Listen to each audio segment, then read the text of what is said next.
Buenas tardes.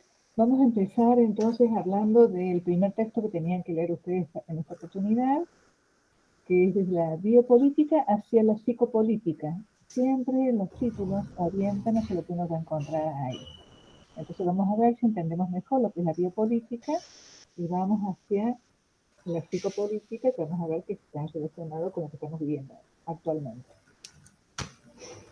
La biopolítica entonces es un concepto que, como dice la profesora en el texto, nos sirve para nombrar distintos fenómenos, ¿no? Vinculados con unas maneras de intervenir, de orientar y de controlar los fenómenos humanos, los cuerpos y las mentes como fenómenos humanos. O sea, fenómenos vinculados a hacer política, ¿no? Porque es intervenir, orientar, controlar los cuerpos y las mentes. Por eso se llama biopolítica.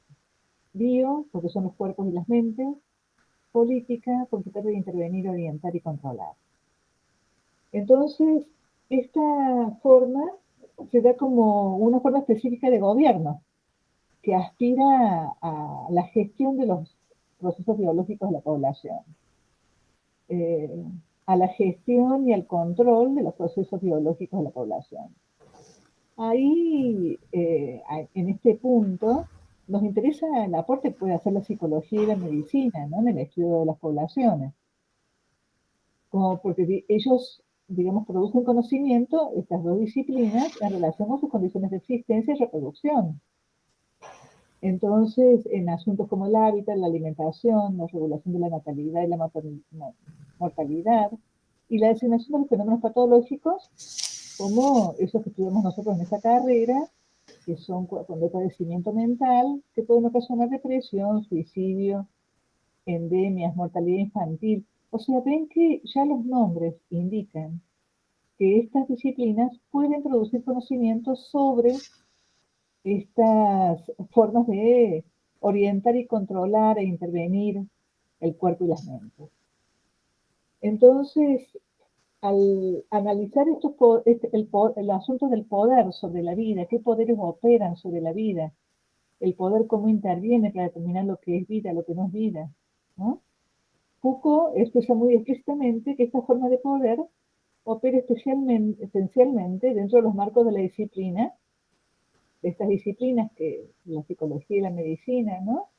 Y el biopoder se interesa a través de las normas y aplican sobre esas normas la sexualidad y la raza. Cómo las normas, la sexualidad y la raza nos sirven al hecho de poder intervenir y controlar el cuerpo y las mentes. Vamos a la siguiente. Ahí estamos. Este objetivo que tiene la biopolítica es mostrar, tiene como ese objetivo, ¿no? Mostrar qué efecto producen las instituciones, los rituales, los procedimientos a las formas específicamente modernas de poder. Es decir, que se interesa por ver qué efectos producen en los cuerpos y en las mentes las instituciones, los rituales, los procedimientos, ¿no? Y eso entendido como ejercicio de poder sobre los cuerpos y las mentes. Entonces estas técnicas penetran en los seres humanos a través de prácticas y discursos y de cómo el poder es esencialmente capilar, en el sentido que fluye por capilares, ¿no? De abajo hacia arriba. Pucha, estoy en el teléfono, pero no voy a tener. A Nos va a ver. sonar todo y vas a ver. ¿Hola?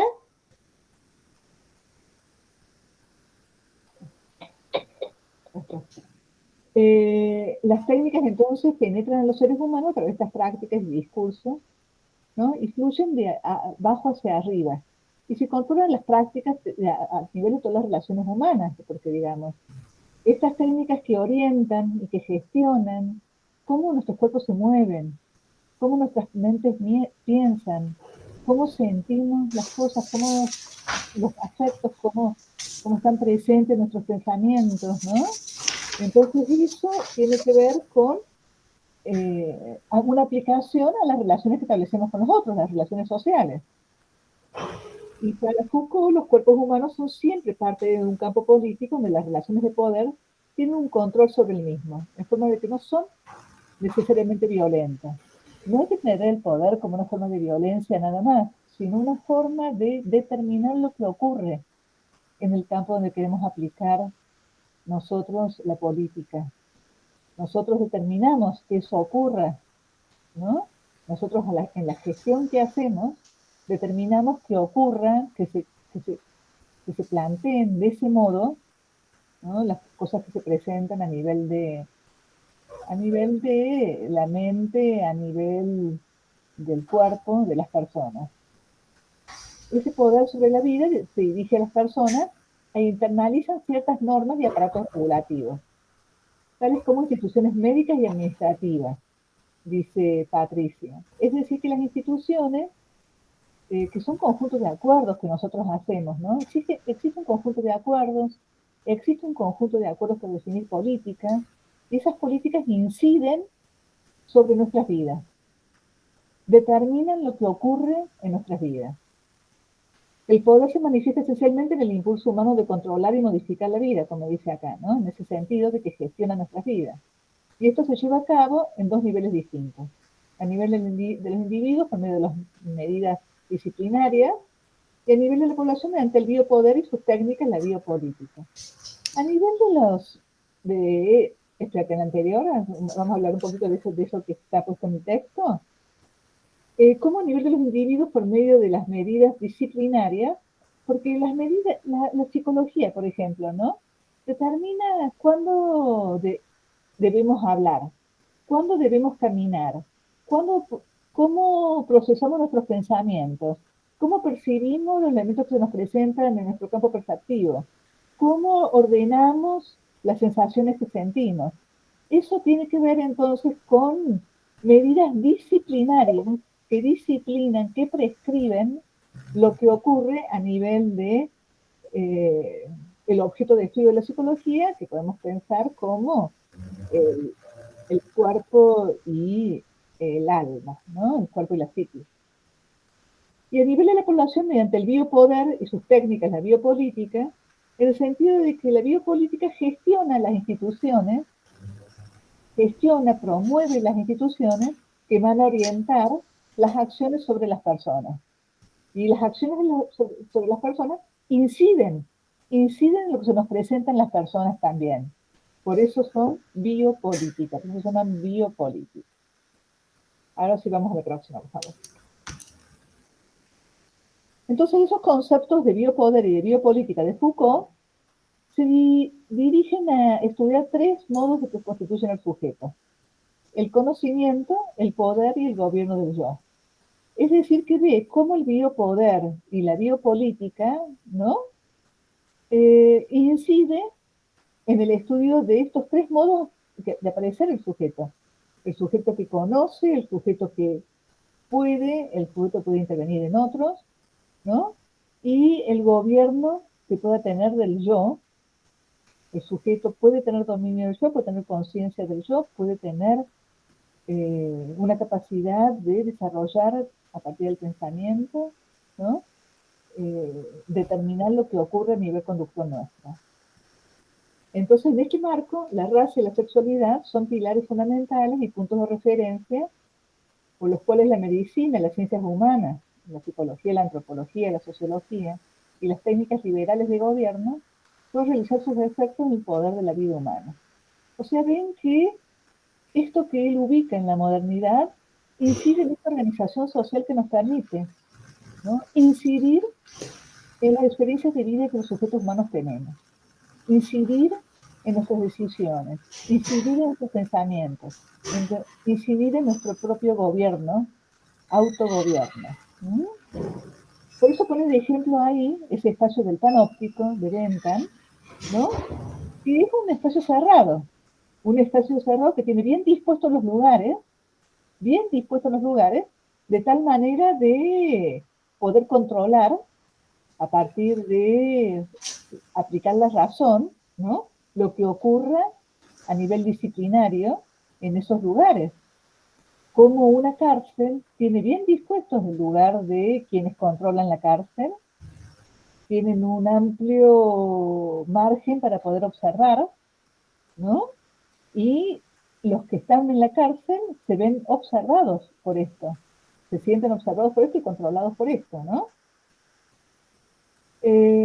Entonces, ese espacio panóptico ordena un tipo de relaciones sociales en las instituciones. Las escuelas son bastante parecidas también.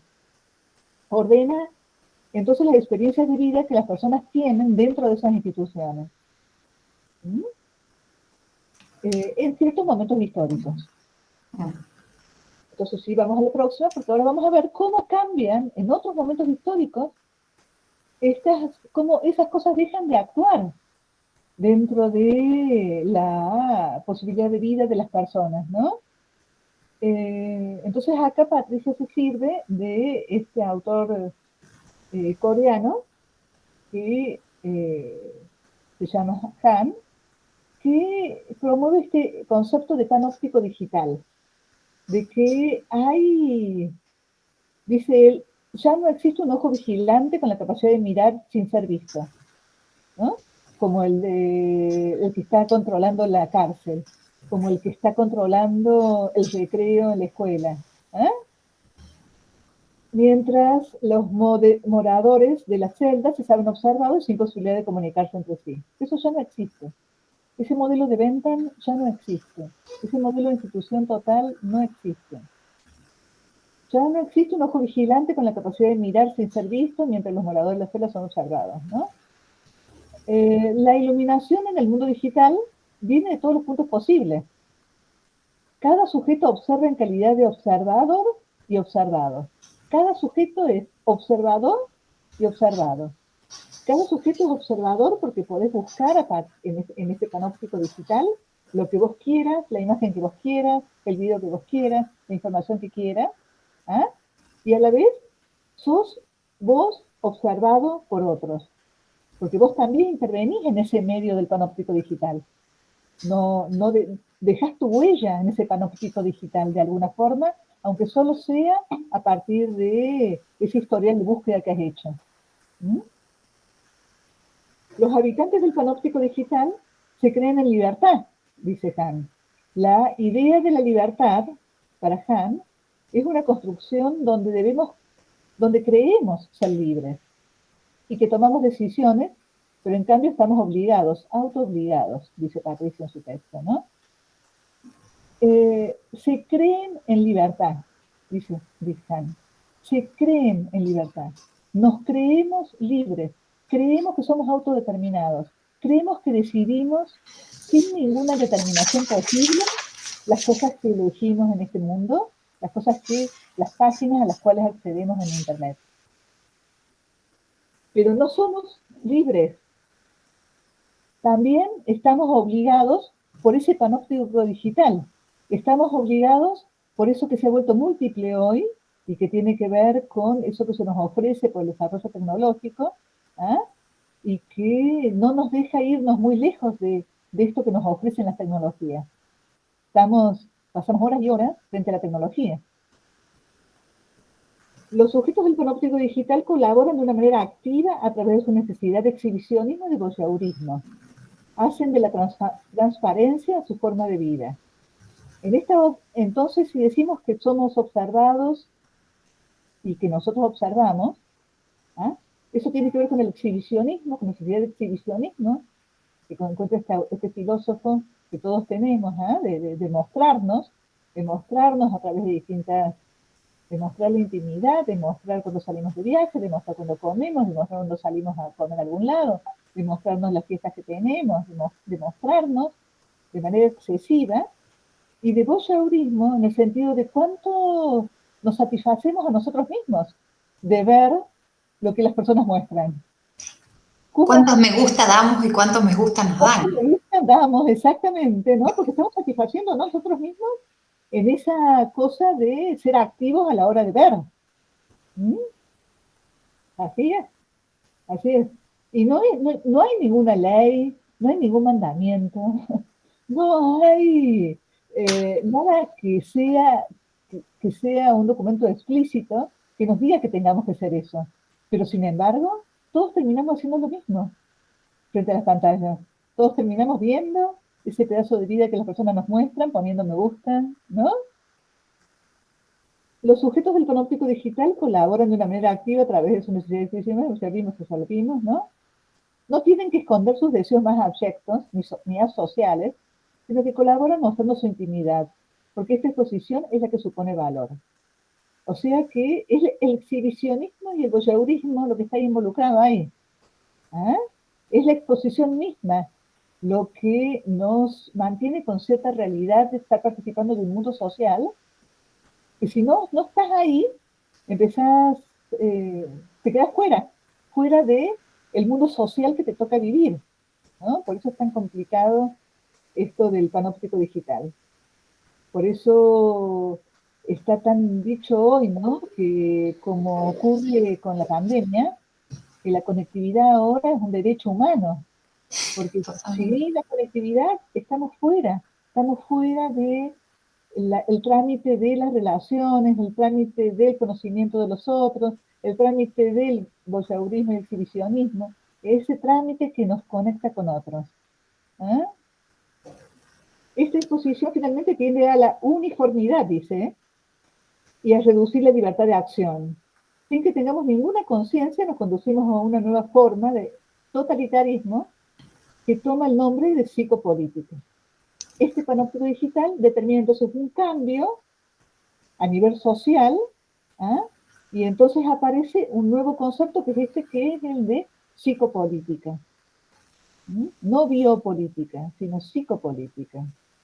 Entonces, mientras la biopolítica era un concepto que trataba los fenómenos de la incidencia del poder en los cuerpos, la psicopolítica se centra en el moldeamiento de los valores, en las creencias, en las actitudes, las conductas, la deformación de la moral, la conciencia, la ética, ¿no?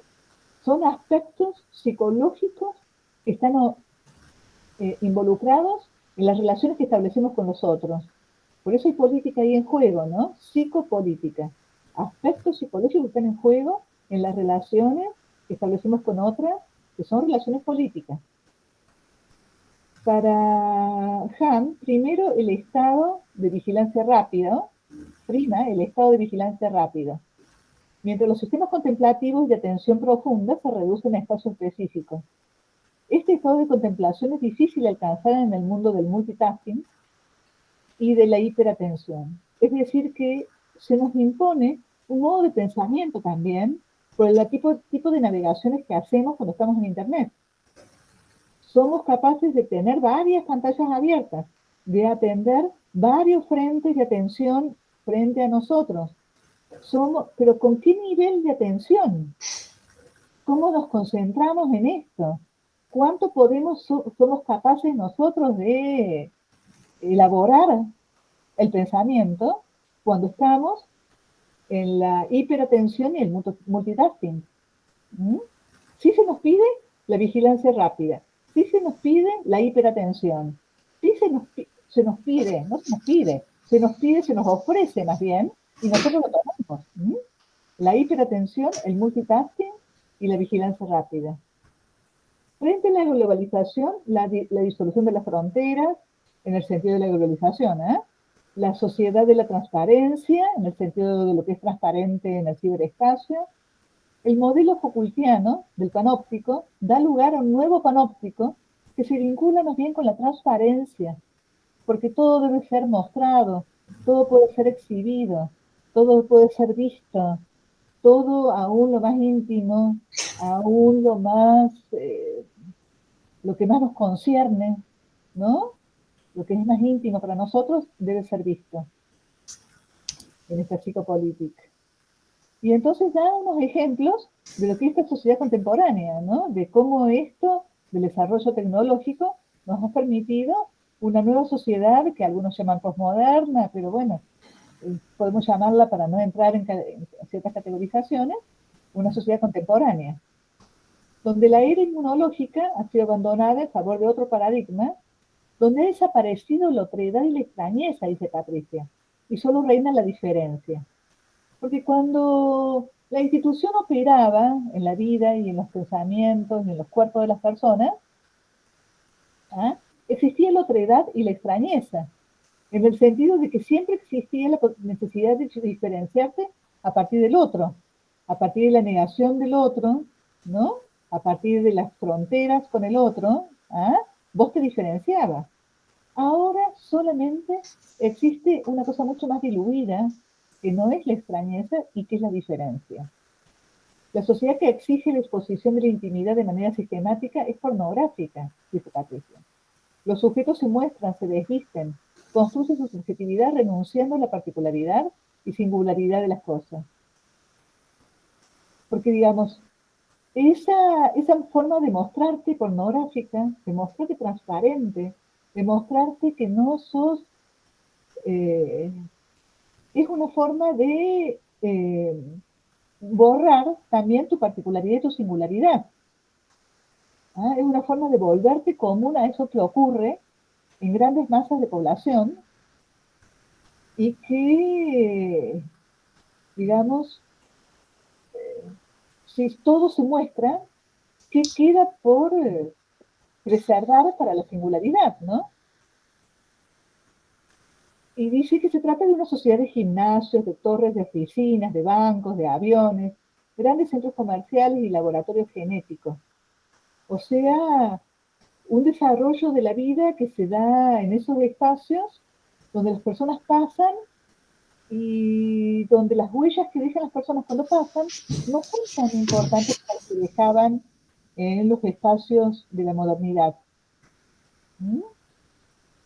Entonces ya no es una sociedad como la del siglo XXI, la sociedad del siglo XXI ya no es disciplinaria, sino una sociedad de rendimiento, en el sentido de que somos puestos a la hora de producir y producir y producir rendimientos a nivel intelectual y rendimientos a nivel corporal, ¿no? Tenemos que preservarnos de manera joven por siempre, tenemos que preservarnos de manera bien aceptada para el otro, ¿no?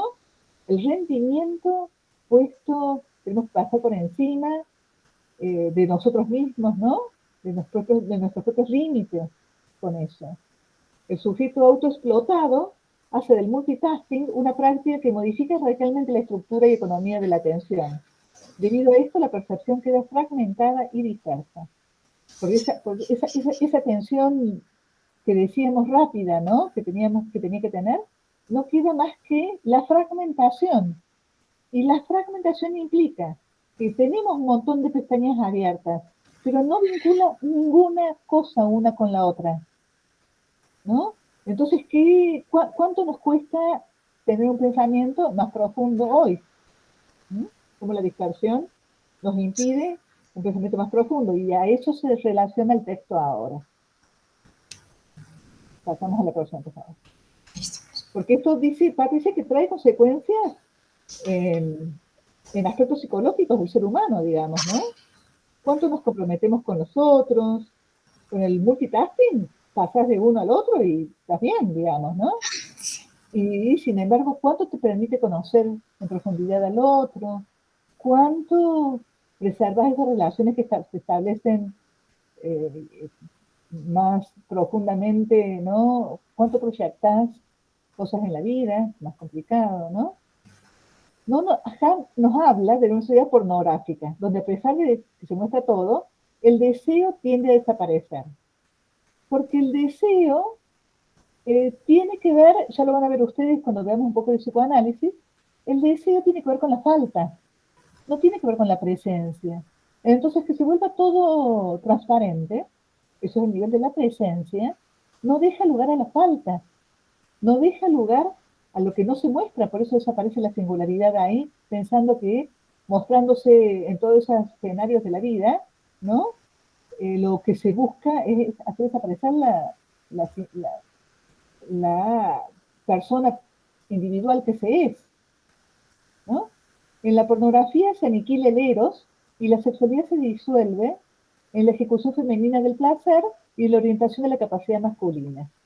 O sea, como, digamos, el eros, que significa la energía sexual, que significa el desear a alguien, el desear a alguien porque me hace falta a alguien, porque no lo tengo, ese alguien, no tengo esa situación con una persona, ¿no? Entonces por eso lo busco, por eso lo oriento mi mirada, oriento eh, mis acciones a la búsqueda de esa otra persona, ¿no? Pero si creo que lo resuelvo por el lado de la pornografía, ¿no? Entonces tiene que ver con cómo las mujeres parece sentir placer y cómo los hombres muestran esa capacidad masculina que tienen por el uso del falo, ¿no? Entonces, nada más que eso, y eso, en esa resolución rápida, ¿no? No se da lugar a otros tiempos que están involucrados, a otro tipo de atención, otros tiempos y a otra organización del pensamiento que se necesita para otro tipo de relaciones. Google y las redes sociales se presentan como espacios de libertad, pero se han convertido en un gran panóptico, dice Patricia, ¿no? Y el consumidor transparente es el nuevo morador de este panóptico digital. De este espacio no hay comunidad, sino una sumatoria de yo, que no prevén acción común. No hay, podemos todos somos usuarios del mail, del Gmail, ¿ah? Pero ¿somos una comunidad? No. Para ser comunidad necesitamos una acción común, un objetivo común, un encuentro a partir de establecer un propósito común en la vida. ¿Ah? Como eso no lo necesita Internet, no lo necesita los medios tecnológicos, ¿ah? Lo único que ocurre es que hay una sumatoria de yo, cada uno actuando por su cuenta. Todos nos acomodamos a esa autovigilancia.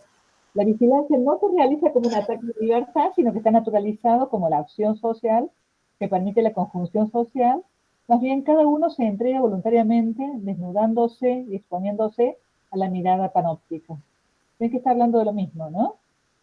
Kant habla de la dictadura de la transparencia y de Internet como nuestro espacio de libertad, espacio supuesto de libertad, ¿no?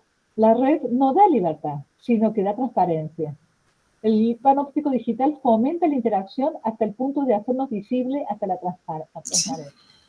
O sea que hay interacción en el Facebook, con el me gusta hay cierto tipo de interacción. Con el comentario que hacemos en el Facebook, con el comentario que hacemos en el Instagram, hay cierto tipo de interacción, pero no es una acción común. Igual no llega a ser una acción comunitaria, no llega a ser una acción común. Y la próxima, habla Patricia ahí del infarto del alma, ¿no? Porque esa autoexplotación que hacemos, en ese rendimiento que establecemos para nosotros mismos, lleva al infarto del alma. Es la saturación completa del individuo. El sujeto ese de rendimiento se vincula con el concepto de libertad, que más bien se trata de una pérdida de libertad. No es que se cree que se tiene libertad. Sus acciones laborales son casi toda la vida. Y se propone una serie de tareas autoexigidas que lo descuidan de amigos, de familia, para poder rendir en la actividad laboral. El sujeto de rendimiento es su propio dueño y en la estrategia de explotación el cansancio lo conduce a la autodestrucción. Es decir, que ese rendimiento no te permite atender las necesidades que tenés tampoco, ¿no? Ese rendimiento, podés pasar horas y horas y horas guiado por ese autorrendimiento que estableces y te olvidas de comer, te olvidas de ir al súper a comprar las cosas, te olvidas de los amigos, te olvidas de la familia, ¿no? Porque como no se trata de un proyecto común, y todas esas otras cosas implican un proyecto común. Encontrarse con la familia, encontrarse con amigos, implica un propósito común.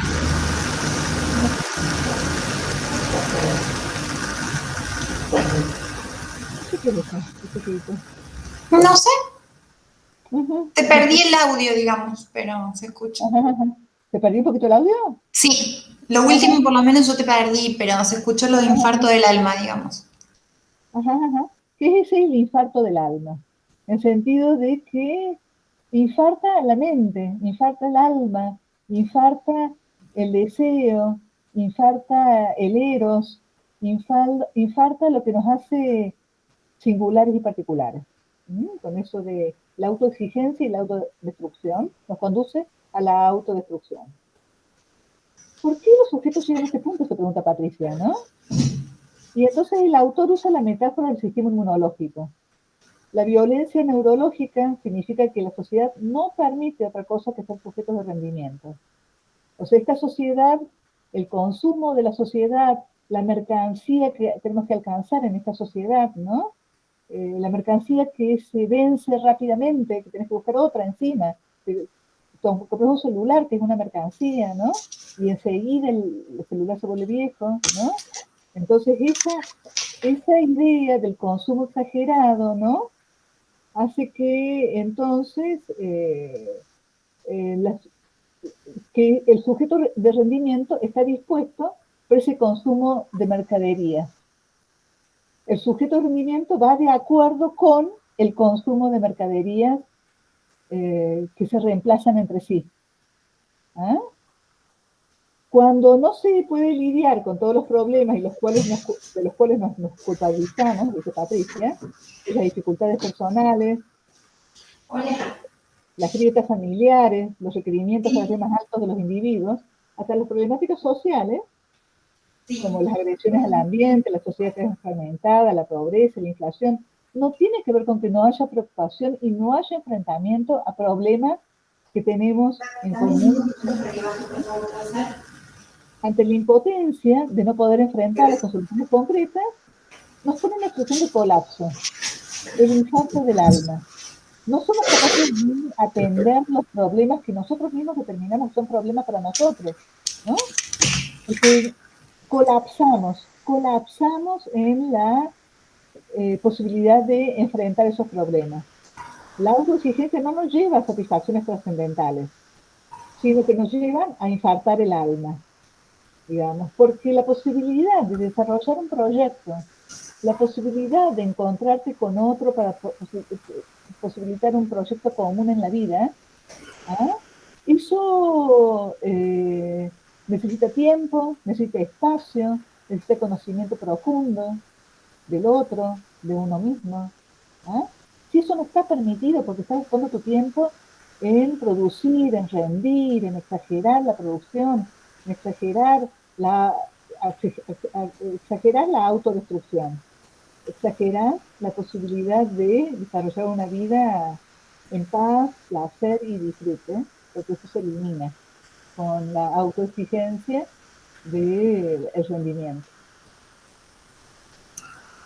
Vamos a la próxima. Y entonces Patricia piensa y al final, ¿no? En cómo hay algo que tiene que ver con el propio pensamiento, con la psicología cognitiva que piensa acerca del pensamiento, ¿no? Y cómo hay en la atención rápida un pensar rápido también. Pero también existe un pensar despacio y hay sesgos cognitivos de los que ella habla, ¿no? La diferencia entre el pensar rápido y el pensar despacio es un concepto que se vincula con la psicología de la percepción, que plantea una diferencia entre lo que es el saber y el conocimiento, que exige reflexión, tiempo, lectura, voluntad, trabajo, y el conocer, pensar rápido, que conoce un tipo de saber breve, digamos. Una cosa es el saber, otra cosa es el conocimiento, porque hay unos tiempos involucrados en eso, hay una temporalidad ubicada en eso, en esa manera de conocer, en esa manera de percibir que tenemos, ¿no? El sistema rápido es responsable de generación de preconceptos y de prejuicios incluso, porque esas atenciones rápidas y esos pensamientos rápidos que tenemos no nos dejan entender la cantidad de elementos y determinaciones que tienen los fenómenos que estamos estudiando. No nos damos el tiempo para poder aprender todos los elementos y todas las determinaciones que tienen los fenómenos que estudiamos. Entonces ese pensamiento es profundamente intuitivo y de uso automático, frecuente y estereotipado, ¿no? En comparación con el sistema lento, solo se aplica a situaciones específicas, implica un gasto energético importante y requiere esfuerzo lógico. Entonces hay un conocimiento que implica sesgos, ¿no? O sea, no solo un conocimiento que ocurra de manera que se diferencia del pensar despacio, ese conocimiento rápido implica aplicar sesgos en nuestro conocimiento. No solo es una, un conocimiento aplicado sobre de manera intuitiva y estereotipada, sino que además hay sesgos como el efecto marco, en el sentido de que ese conocimiento que nosotros establecemos respecto de un objeto, lo hacemos, lo mantenemos en nuestra conciencia, lo mantenemos en nuestra percepción, ¿no? De nuestra conciencia, y lo hacemos aplicar a otro escenario que no tiene nada que ver con el primero. Entonces, por eso es un efecto marco, porque eso que supimos percibir de manera intuitiva y dogmática, lo aplicamos a situaciones que no se corresponden con lo que nosotros construimos el primer pensamiento. Entonces, eso implica un efecto marco, un efecto anclaje en el sentido de que los conocimientos son groseros, no son, al manejarse de manera intuitiva, ¿no? No implican una profundidad de conocimiento, no implica el ejercicio de una atención más importante, un tiempo más fuerte involucrado en eso, ¿no? Y una ilusión de control que tiene que ver con cómo nosotros, si, si de manera, desde una predisposición personal, ¿no? Por la experiencia que hemos tenido anteriormente, nos predisponemos a actuar de manera optimista, ya le estamos aplicando un sesgo a la situación que estamos viviendo ahora. Porque, Profesora Riotti, disculpe que le interrumpa un segundo, sí, porque claro, tengo que bajar un minuto, digo, por el PowerPoint de lo que le comenté antes. Lo ¿cómo dejo no? ¿Cómo no? para, no, para que no le interrumpamos la grabación, pongo en silencio. ¿Cómo no? ¿Cómo no? Lo ponemos en Eh, silencio y no sé si viene otro. Continúa usted con el PowerPoint si quiere, Ajá, busco ajá. lo que tengo que buscar y continúo. ¿Cómo no? ¿Cómo no? Entonces, espérate que... sí, yo, no te preocupes, yo te espero. Me parece que esta es la última, es de tu último power, es del texto de Patricia. Subo y bajo, era lo que le comenté antes. ¿Cómo no? ¿Cómo no? Dale, suerte con el trámite.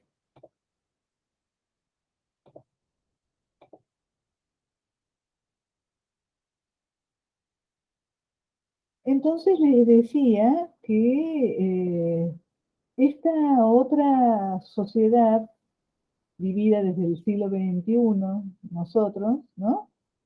Aparece relacionada con el neoliberalismo y con conceptos como capitalismo cognitivo, capitalismo de plataformas, en la última parte del texto. Es decir, que acá se da valor a las prácticas, el valor que tienen las prácticas, los objetos, las personas, dependen de que sean realmente expuestas, como decíamos antes, ¿no? De que puedan mostrarse, de que sean transparentes para el otro y de el valor que ellas tengan como de exposición. No valen nada si no pueden ser expuestas, no valen nada si no pueden mostrarse, ¿no? En el mercado. Con ello, la sociedad expuesta se convierte también en pornográfica. La exposición en exceso lo convierte todo en mercancía, ¿no? Como les decía, entonces esa sociedad ordenada por el consumo, ordenada por las mercancías que compramos, que vendemos, ¿no? Tiene una forma de orientar nuestra vida, orientar nuestra capacidad de trabajar, nuestra capacidad de encuentro con el otro, ¿no? De manera particular.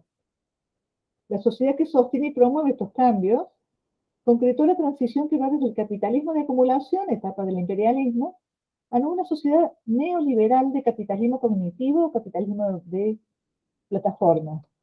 Requiere de la adecuación de los sujetos a su propia perspectiva de sujeción individual.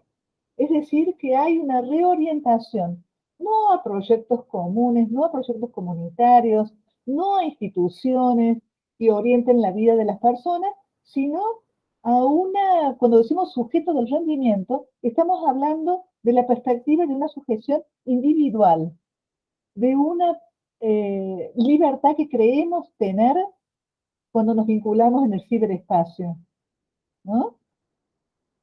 Este capitalismo de plataformas, las formas de ordenamiento que requieren la sumisión casi total de los sujetos, de sus propias vidas y de sus cuerpos. Es en la creencia de la libertad individual nos convertimos en trabajadores y todos somos nuestros propios vigilantes. El sistema queda eximido de responsabilidades. Es decir, nosotros somos quienes disponemos, ¿no?, de, parece, ese uso de la libertad que creemos tener, ¿no?, en el uso del ciberespacio. Eso es lo que está explícito en este texto cuando vamos de la biopolítica a la psicopolítica. Entonces el neoliberalismo, el capitalismo cognitivo, el capitalismo de plataformas, la sociedad contemporánea y el filósofo Han nos llevan a pensar la psicopolítica. Y la biopolítica está orientada a la modernidad y Foucault es quien nos desarrolla conocimientos respecto a pensar cómo la biopolítica orienta la vida de las personas a través de las instituciones que regulan y proyectan lo que está permitido y lo que no está permitido en la sociedad.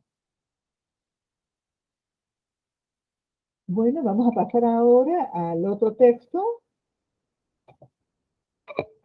que es el texto del profesor Gómez, que habla sobre los discursos de odio, procesos cognitivos y el fenómeno de la posverdad y el pensamiento autoritario. También él ubica este texto en el desarrollo tecnológico. Habla de la revolución digital y cómo esta revolución digital implica el acceso a Internet, fundamentalmente mediante dispositivos móviles, están al alcance de cada vez mayores franjas de población. Han modificado radicalmente nuestras formas de comunicarnos. De eso se trata, de cómo el desarrollo tecnológico y cómo el acceso a los distintos dispositivos que tenemos en nuestra cercanía, ¿eh?, han modificado radicalmente nuestra forma de comunicarnos. Y habla a partir de ahí de lo que son elementos que distinguen la época, dice. La época es un concepto de la filosofía alemana, ¿eh?, que trata de recuperar lo que las personas son capaces de mostrar en sus vidas, en sus actos, en sus relaciones, en determinado tiempo y espacio. Eso es la época, el Zeitgeist. Y él dice que elementos característicos que determinan la época hoy son la fragmentación de fuentes de noticias. Porque se ha creado un mundo atomizado en términos de información, y en este mundo atomizado no hay solo información, también hay mentiras, hay rumores, hay chismes, se distribuyen con una velocidad increíble mediante las redes sociales, estos chismes, ¿no? Que son mentiras que se comparten en las redes, cuyos miembros confían entre sí, más que grandes medios, confían entre sí en ese grupo próximo que tenemos como de amigos en las redes, ¿eh?, y que tienen apariencia de verdad, pero que no son la verdad, porque la verdad también ha sido degradada hoy. Tampoco nos interesa mucho el asunto de la verdad. El surgimiento de redes, entonces, ha coincidido con un contexto global de crisis de la política institucional. Parece que la política institucional ha perdido, la gente ha perdido confianza respecto de ella, ha perdido capacidad de determinar la experiencia de vida de las personas, ¿no? Con esto. Hay la capacidad de representarnos, eso se ha liquidado. Entonces, hay una crisis muy grande de la política institucional tradicional y de un creciente cuestionamiento a las fuentes periodísticas clásicas. Es decir, hay un cuestionamiento, se ha fragmentado, como decíamos antes, ¿no? Porque aparecen por doquier distintas fuentes, porque las fuentes ya no son una sola, ¿no? porque hay un cuestionamiento a las fuentes únicas, como dice acá el texto. Y esto ha posibilitado la aparición y circulación de noticias e informaciones que suelen no ser verdaderas y en muchas ocasiones son difundidas intención, a favor de ciertas intenciones, ¿no? A favor de las intenciones de unos grupos particulares. Y habla de el concepto de regímenes de verdad. Este concepto, eh, hoy, con la crisis del sistema capitalista que pegó en el año, a partir del año 2008, ¿no? Ha profundizado, ¿no? La representación, la desigualdad de los ingresos. Hay un desencanto masivo con los organismos de representación tradicionales. Ya no creemos en las escuelas, no creemos en los hospitales, no creemos en las disciplinas, no creemos en las instituciones que nos gobernaban. ¿Eh? Se expresan también en una creciente desconfianza de todas las instituciones, a las que cada vez son más cuestionadas. Los medios de comunicación masivos no escapan a esto. Y la información compartida por quienes están en contacto con nosotros nos resulta más confiable que la de los medios de comunicación instituidos, ¿no? Confiamos más en los grupos próximos que en las grandes fuentes que han sido tradicionales, que han mostrado las verdades que transmitían de manera tradicional en los distintos países. Es evidente que la eficacia de los discursos negacionistas que apoyan la ruptura del pacto social implícito en la sociedad, donde el Estado no puede cumplir con su papel de protector de la salud ni las libertades democráticas. En estas condiciones, cuando tiene terreno fértil, la estrategia de construcción de un relato propio, donde se obture y restringe el espacio para el debate y la multiplicidad de ideas. Es decir, que esa otro en lo que confiamos es un espacio de interacciones próximas se establece rápidamente respecto de cosas que compartimos con estas personas, ¿no? Pero que no es un espacio para el debate y la multiplicidad de ideas ese, ¿no? No es un terreno fértil para eso. Se dan cosas por sentadas, ¿no? El uso de los términos se da por sentado también, ¿no? Y el uso de los acuerdos se da por sentado también. No hay debate, ¿no? No hay ideas distintas ahí. Cada vez nos parecemos más en lo que definimos, en lo que pensamos. Se apoyan entonces en una ruptura del pacto social implícito en la sociedad. Esas personas que niegan el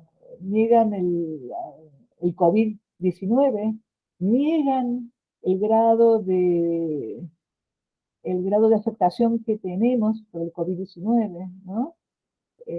Lo comparan, jefes de países también lo han hecho, ¿no? Lo comparan con otras enfermedades menores, ¿no? Lo hacen a partir de, eh, justamente, lo pueden hacer a partir de que ha habido una ruptura del pacto social, porque ya no se cree, hay una ruptura del pacto social, y ya no se cree en los gobernantes, ¿no?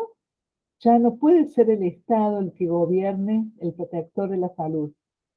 Entonces, ese negacionismo sirve a la profundización de ese grado crítico que tenemos actualmente de las relaciones que establecemos con quienes nos gobiernan. Incluso habla el texto de la infodemia, ¿no? La OMS determinó que con el COVID y la pandemia eh, ha habido un grado de aumento exponencial respecto a y de propaganda, ¿no? De información, de acelerada información relacionada con este brote del COVID-19. Es así que la circulación asegurada de grandes cantidades de información ha dificultado la búsqueda y el uso de fuentes de información veraces y fidedignas, lo que a su vez incrementa la falta de rigor en las fuentes de información, lo excluye el pensamiento crítico y las noticias falsas. Es verdad que digamos, hay una situación de crisis vividas por las sociedades respecto a quienes nos gobiernan, pero a la vez también hay una dificultad que impone el propio medio, la propia materialidad del medio que nos permite la transmisión de la información. Porque, digamos, No hay una explicitación de cuáles son las fuentes de las cuales sacan las informaciones que nos pasan, ¿no? Entonces, cuando no hay una explicación de las fuentes, ¿no? Y ya no, nadie cree en esas fuentes, nadie cree en la objetividad de esas fuentes, nadie cree en cuántos son de fidedignas esas fuentes, ¿ah? Entonces se empiezan a usar más otras fuentes de información que excluyen el pensamiento crítico y aparecen también las noticias falsas. Eso es la infodemia. ¿Mm? Y la posverdad es un concepto que se señala entre mitad de camino entre la verdad y la mentira. Hay un terreno difuso que hay entre la verdad y la mentira, y la posverdad se ocupa de ese camino justamente, ¿no? Se ocupa de sacar provecho propio de, eh, de un poquito de verdad, un poquito de mentira. La palabra posverdad sirve para señalar una tendencia a la hora de crear argumentos y discursos en las que la veracidad no importa, la verdad ha dejado de importar.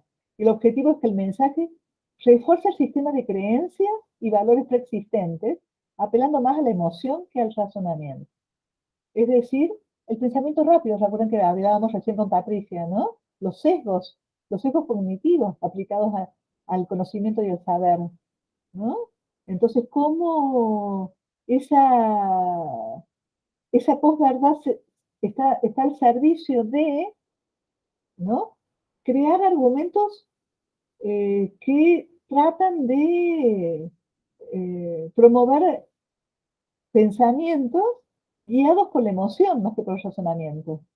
Entonces los ponemos a favor o en contra, ¿no? Nos angustiamos, nos, nos entristecemos, ¿no? Emoción más que razonamiento, puestos en el ejercicio de la posverdad.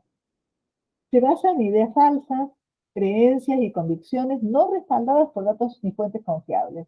Con esto que las fuentes ya no son confiables ninguna, ¿no? Entonces, ellos tampoco hacen explícito las fuentes de las cuales toman la posverdad. Esta se define con un contexto cultural e histórico en que la contrastación y la búsqueda de la objetividad son menos importantes que la creencia en sí misma y las emociones que la sostienen. Es decir, ya no nos interesa contrastar, ¿no? Con otros si eso es verdad o no, porque la verdad no es lo que está en juego. Ya no nos interesa tratar de buscar la objetividad a través del juicio que varios actores hagan respecto de una información que manejamos, sino que lo creemos, pero no lo conocemos, no es el saber lo que está involucrado, sino una creencia nada más. ¿Eh? La creencia en sí misma y las emociones que la sostienen. Una creencia en algo, creencia, una fe en algo, una creencia en algo, ¿ah? Y las emociones que la sostienen. La posverdad adquiere otras funciones complejas porque con la cultura digital que abarca el ciberespacio, produce y reproduce la hiperrealidad,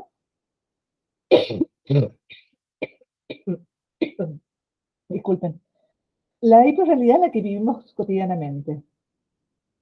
Es decir, la cultura digital hace casi imposible el control de la fuente.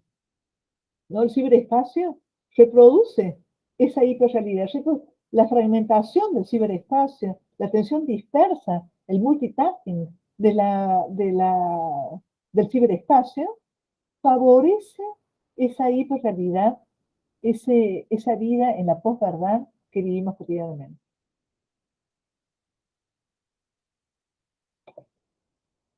Después nos habla un poquito de las fake news, ¿no? Las noticias falsas.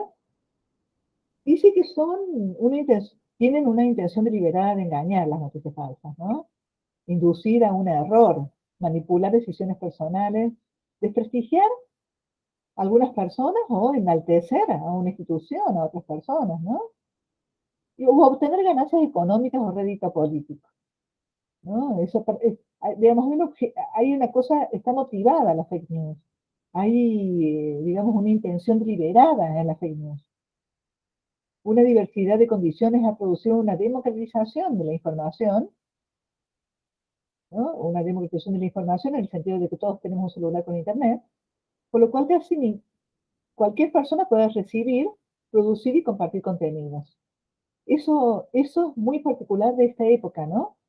Cualquiera se puede volver, cualquiera puede recibir, porque recibe el mail con el diario que te manda, ¿no? Cualquiera puede producir información porque puede producir el mensaje en las redes o en los blogs, ¿ah? Con ciertas intenciones. ¿Mm? Y puede también compartir contenidos, ¿no? En una dirección de sacar provecho de eso.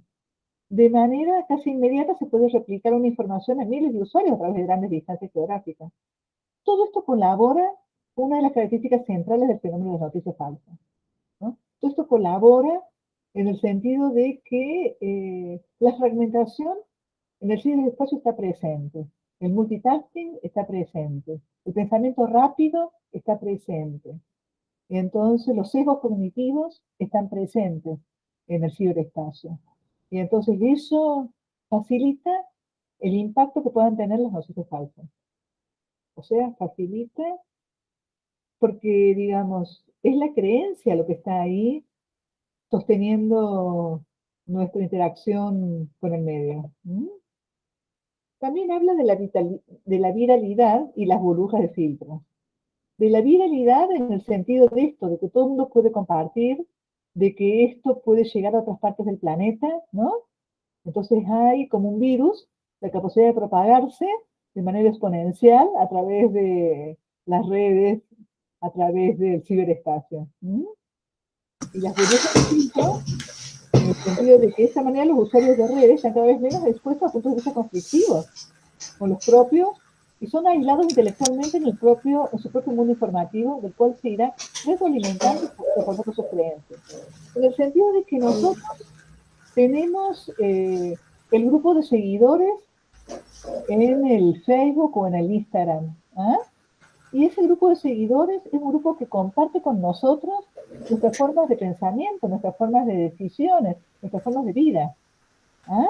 Y entonces eso de que haya eso de que ellos lean algo que les parece simpático, que yo publico, ¿no? Eso que comparten conmigo, eso en el grupo, hace que sea bastante dogmática la información que se plantea en ese punto, ¿no? Porque está desprovista de elementos conflictivos, está retroalimentándose a sí misma, está sostenida solamente de creencias y está alimentando una ilusión de que sus pensamientos son pensamientos mayoritarios, ¿no? Que eso es una ilusión muy, muy fácil de adquirir, ¿no?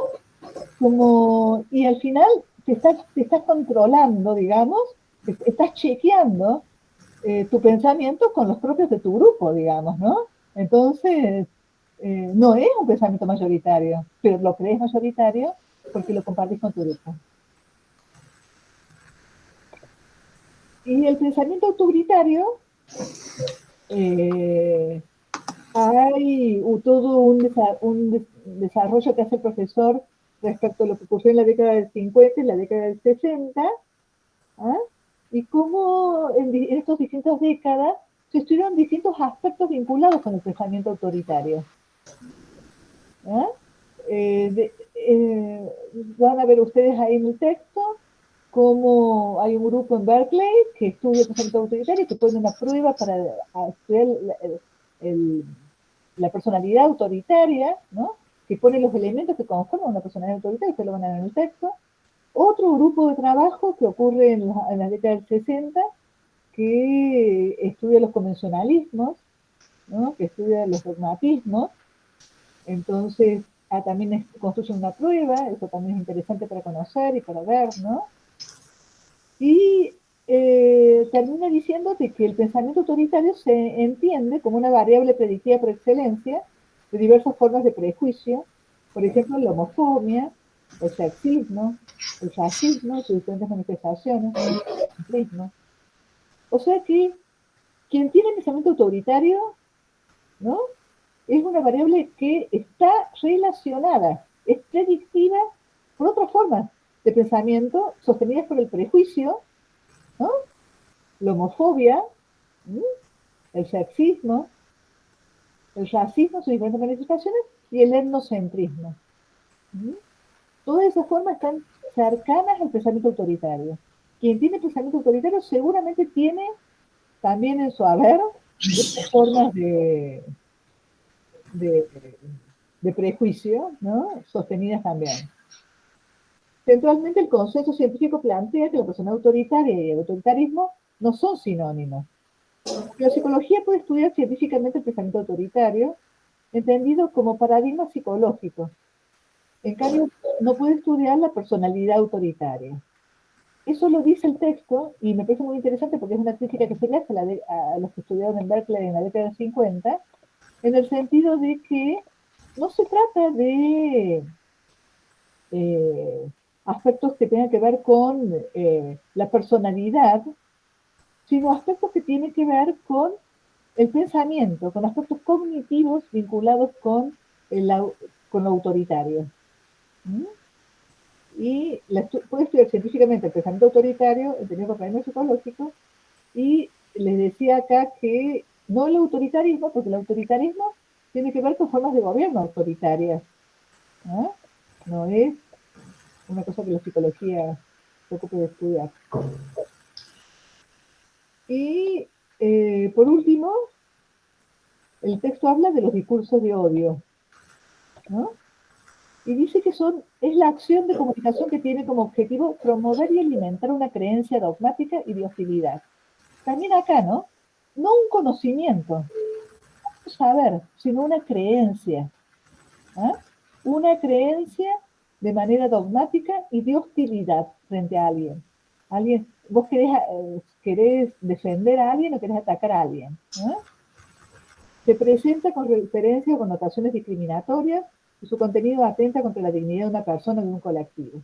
Siempre hay un colectivo o una persona o un grupo de personas que son personas que históricamente han sido discriminadas, ¿no? En general están como eh, objeto del discurso de odio. Las redes sociales, en particular en Internet, en general, parecen desbordadas de contenidos xenófobos, con mensajes de odio por motivos de género, biología, orientación sexual y nacionalidad. Bueno, ustedes saben, ¿no? Ustedes que son más usuarios de las redes sociales, que yo, por ejemplo, saben que sí, que las redes sociales facilitan mucho esto del discurso de odio. Yo ni Facilitan, tengo redes sociales, con eso les digo todo. ¿vos no tenés? No, le tuve que pedir usuario a mi madre para el otro día para entrar a la clase de la profesora titular de acá de Córdoba. Ah, sí, Sí. no tenés No, directamente. tuve, pero lo dejé por todas estas cosas que estuvimos charlando recién en el desarrollo teórico del panóptico digital, de la sobreexposición, Sí, de por cómo todo nos eso, toma el de tiempo. cómo nos toma el tiempo, de estar mirando la vida de los... Yo por una decisión personal lo dejé, lo tuve, sí, sí, Ajá, ajá, ajá. Mira vos. pero, Ajá, pero ajá, ajá. por todas estas cuestiones que estuvimos charlando Sí, tal cual, recién tal cual.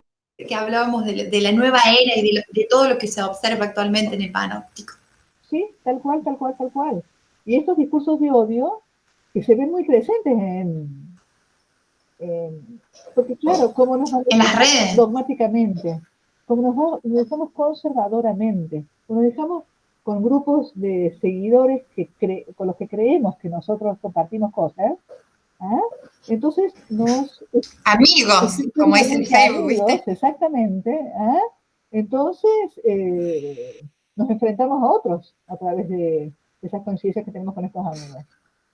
¿Sí? Así que es el odio lo que motiva esa discriminación y esa búsqueda de encontrar una creencia sostenida emocionalmente respecto de uno del cual vos te diferencias por algo, ¿no? Te diferencias por elección sexual, te diferencias por cómo se viste, te diferencias por el color de piel que tiene, te diferencias por un prejuicio que tenés, digamos, ¿eh? Y cómo este ciberespacio no promueve el tipo de actividad que se lleva acá, no promueve el pensamiento profundo. Es muy importante eso. Y entonces esto que el profesor Gómez desarrolla en este texto respecto de cómo se trata la información, ¿no? En la comunicación eh, del ciberespacio, es muy interesante porque toma en cuenta distintos fenómenos eh, también aspectos psicológicos involucrados, ¿no? De lo que ocurre cuando actuamos acá en el ciberespacio. Bueno, me parece, ¿querés resaltar alguna cosa, Ceci? ¿Querés No, estaba pensando en lo último, Eve, que en el último texto me parece que un ejemplo claro de Ujú. varias cosas, de la fake news, de los discursos de odio, de la rigidez cognitiva, es la época actual del COVID, digamos, ¿no? En el tema Sí. de las noticias hoy en día, ¿no? Ujú. Mientras vos hablabas, y lo hemos charlado otras veces, pensaba como, y también va hacia los alumnos que puedan tener esta capacidad de poder pensar ejemplos y de los textos, de que esos ejemplos le permitan ir saltando, ir relacionando un texto con el otro. Claro, claro, claro. Como, digamos, esa infodemia producida, la OMS lo determinó, ¿no? Sí, Por efecto del tratamiento que se hace del COVID, promueve no solo, promueve todo esto, promueve los discursos de odio, promueve las fake news, ¿no? Y pero promueve siempre, siempre esto motivado por unas formas que entendemos la vida, digamos, al servicio de intereses particulares. y por eso me iba también a la biopolítica y al biopoder, que fue con lo Así primero es. que comenzamos a eso, ¿no? Es formas de ejercer técnicas para obtener un gobierno, una dominación, como a lo mejor a través de esos últimos ejemplos, me parece como interesante como para poder cerrar estos dos textos, porque es algo que nos permite poder unir conceptos que estuviste explicando muy claramente hasta recién, es decir, cómo la época actual, con la infodemia, con las fake news, provocan consecuencias a nosotros que nos llevan a actuar de una determinada manera, a ponernos de una determinada manera, ponernos en estado de ánimo, me refiero, ¿no? Y Sí, sí, esto, sí. y esto también nos lleva a distanciamientos, peleas, discursos, que la mayoría lo Sí, hemos sí, tenido sí, en sí, nuestro sí, sí, sí, sí, sí, círculo sí. principal acerca O, de la cultura. o armar fiestas clandestinas también. Sí, totalmente. También. Entonces, ¿cómo, digamos, el negacionismo de los efectos del COVID y de la existencia del COVID te hace actuar de determinada manera, ¿no? O sea, siempre está al servicio de algo Sí, este uso de la información restrictiva sostenida de creencias emocionales, ¿no? Siempre sí, está al servicio de algo. Siempre está pero por eso, como son creencias y no pasas nunca al uso de un conocimiento, al uso de un saber, ¿no? Entonces, y estás aplicando solamente sesgos a lo que estás creyendo, entonces no llegas a terminar de conocer nunca. Y yo había hablado antes cuando estudiábamos a Martín Baró en el práctico alternativo que teníamos en de aquel acuerdo. momento, cómo él, la conciencia social que decía que había que desarrollar en las personas, él decía que era un trabajo diario que había que hacer. No es que uno pueda recibirse de como se recibe una carrera, ¿eh? Puede recibirse de ser un buen analizador social. No, eso es algo que, esa reflexión acerca de nuestras prácticas, acerca de nuestras vidas, es un trabajo constante que los sujetos que vivimos en sociedad tenemos que hacer, Sí, para ver qué totalmente. determinaciones hay, cuáles son los intereses que hay en juego, tratar de analizar cuáles son los sesgos que estamos aplicando, qué prejuicios tenemos, ¿no?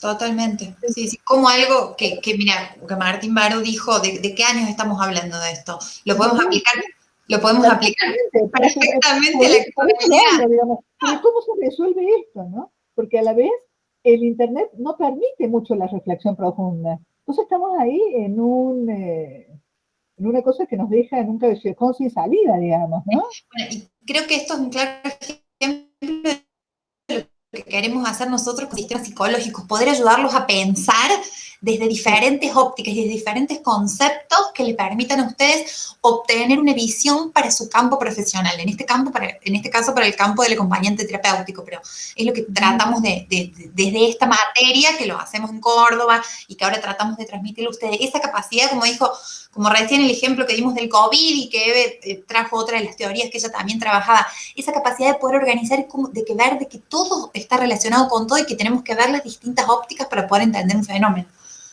Así es, así es. Como todos los fenómenos que nosotros estudiamos están múltiplemente causados. No hay una sola causa. Hay múltiples causas que queremos explicar, no sé, por qué un niño se hace pis en la cama, ¿eh? No se explica con una sola causa. Se explica con muchas causas, o sea, con un pensamiento profundo. con un pensamiento donde se aplique una temporalidad mayor, ¿ah? Y estemos habituados a poner la razón en juego, no las emociones nada más.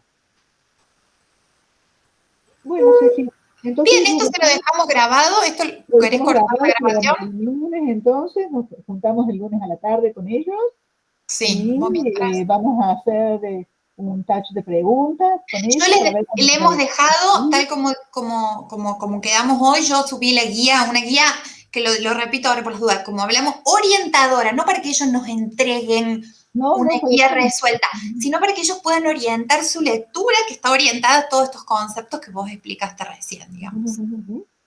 Sí, sí, sí.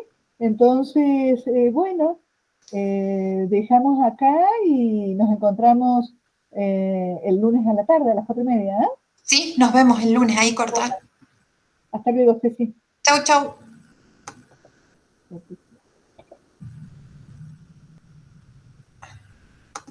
Ahí dejé de... Está grabando, dice. Espera, Ahí está. detener grabación. Acá está.